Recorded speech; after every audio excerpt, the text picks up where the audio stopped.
Hello friends, இந்த வீடியோவில் நம்ம தந்தி ஒன்ல ஒரு மலையாளம் ஹாரர் த்ரில்லர் படமாக வெளியான ஷனம் அப்படிங்கிற படத்தை தமிழ் டப்பிங்ல ஊஜா அப்படின்ற பேர்ல வெளியிட்டு இருக்காங்க. இந்த படம் எப்படி இருக்குன்றது தான் இந்த வீடியோல பார்க்க போறோம். இந்த படம் யூடியூப்ல ஃப்ரீயா அவைலபிளா இருக்கு. லிங்க் டிஸ்கிரிப்ஷன்ல கொடுத்திருக்கேன், செக் பண்ணி பாருங்க. சுரேஷ் உனிதன் டைரக்ஷன்ல பரத், அஜ்மல், லால் மற்றும் பலருடைய நடிப்புல இந்த படம் வெளியாயிருக்கு. படத்துடைய ரன் டைம் 2 hours 2 minutes இருக்கு. இந்த படத்துடைய கதை என்னன்னு பாத்துடலாம். படத்துடைய ஆரம்பத்துல ஒரு பிலிம் இன்ஸ்டிடியூட்டை காட்டுறாங்க.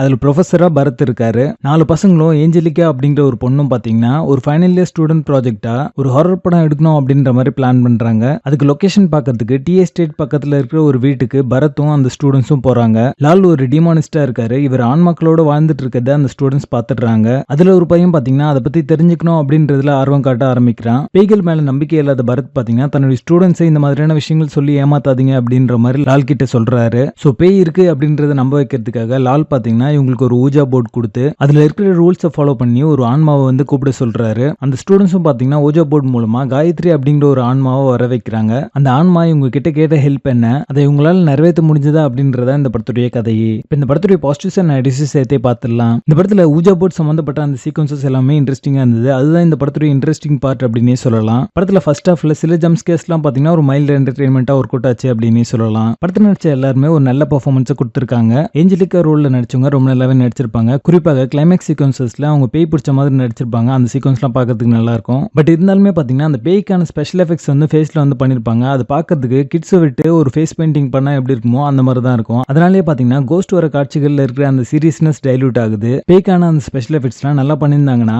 ஜம்ப் ஸ்கேர்ஸ் எல்லாம் இன்னும் நல்லாவே ஒர்க் அவுட் ஆயிருக்கும். சாங்ஸ் எல்லாமே பாத்தீங்கன்னா இந்த படத்துக்கான ஒரு வேகத்தடையா தான் அமைஞ்சிருக்கு. படத்துல அடல்ட் கண்டென்ட் இல்ல இருந்தாலுமே ஏஞ்சலிக்கா பத்தின ஒரு பேக் ஸ்டோரி வந்து வச்சிருப்பாங்க. அதுல பாத்தீங்கன்னா வன்கொடுமை பத்தின சில விஷயங்கள்லாம் சொல்லியிருப்பாங்க. சோ கிட்ஸோட பாக்காதீங்க, மெச்சூர் ஆடியன்ஸா இருந்தீங்கன்னா இந்த படத்தை நீங்க ஃபேமிலியோட பார்க்கலாம். இந்த படத்துடைய செகண்ட் ஹாஃப் பொறுத்த வரைக்கும் காயத்ரி எப்படி இறந்தாங்க அப்படின்றதான் ஹோல்டிங் ஃபேக்டரா இருக்கும். காயத்ரியோட ஃபிளாஷ்பேக் பொறுத்த வரைக்கும் பாத்தீங்கன்னா அவங்க எப்படி ஒரு ஆட் மாடல் ஆனாங்க அப்படின்றத காமிச்சிட்டு கடைசி ஷூட்க்கு அப்புறமா அவங்க இறந்துட்டாங்க அப்படின்ற ஒரு கட்டத்துல வந்து கட் பண்றாங்க. அதுக்கப்புறம் பாத்தீங்கன்னா ஒரு 30 நிமிஷத்துக்கு கிரிஞ்ச் ப்ரோமேக்ஸ் சீக்வன்சஸா வச்சிருப்பாங்க. அதெல்லாம் முடிஞ்சதுக்கு அப்புறம் மறுபடியும் விட்ட இடத்துல இருந்தே ஆரம்பிச்சு அவங்க எப்படி இறந்தாங்க அப்படின்றத ரிவீல் பண்ணிருப்பாங்க. அந்த ரிவீல் பாத்தீங்கன்னா 80s படங்கள்ல வர மாதிரியான ஒரு ரிவீலா இருக்கும். அது மட்டும் இல்லாம ஃபிளாஷ்பேக் ஓபன் பண்ணும்போதே நீங்க கெஸ் பண்றீங்க இதுதான் நடந்திருக்கும்னு. அதே மாதிரி தான் ஸ்கிரீன் பிளேயுமே இருக்கும். ஏஞ்சலிகா அப்படிங்கிற கேரக்டர் மட்டும் தான் வந்து ஒரு நல்ல கேரக்டர் ஆர்க் இருக்கு அப்படின்னே சொல்லலாம். மற்ற கேரக்டர்ஸ் எதுவுமே வந்து உங்களுக்கு ஞாபகம் கூட இருக்காது. பரத்தன் அஜ்மல் கேரக்டரை ரிமூவ் பண்ணிட்டீங்க அப்படின்னாலுமே இந்த படத்துல வந்து பெருசா வந்து ஒரு எஃபெக்ட் இருக்காது. லாலுடைய கேரக்டர் பாத்தீங்கன்னா கோஸ்ட் வந்து கண்ட்ரோல் பண்ற மாதிரி எல்லாம் காமிச்சிருப்பாங்க. இருந்தாலுமே அவருக்கான பேக் ஸ்டோரி சரியா சொல்லாதனால பெருசா எந்த கேரக்டர்ஸுமே நம்மளுக்கு கனெக்ட் ஆகல. படத்துடைய பேசிங் ஆவரேஜா இருக்கும். மொத்தத்துல இது ஒரு பிலோ ஆவரேஜ் ஹாரர் த்ரில்லர் படமாக வந்திருக்கு.